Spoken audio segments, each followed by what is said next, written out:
Do you want to know the secret to finding the cheapest possible flights? It's easy. Watch this. Go to flightsfinder.com, enter your departure airport, I'm entering New York, and select Flexible Search everywhere in the destination field. Now select your dates of travel.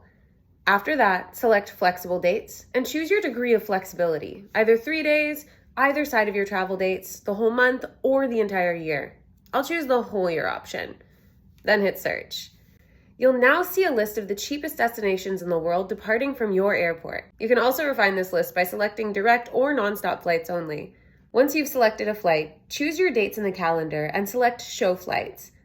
Now you can compare the world's best search engines on those dates in one easy-to-use dashboard and save up to 20% more. Quickly compare Skyscanner, Kiwi, Jet Radar, Momondo, Google Flights, and more to make sure that you can get the best price possible on the cheapest possible days. Try it out for yourself right now and follow us for more hacks.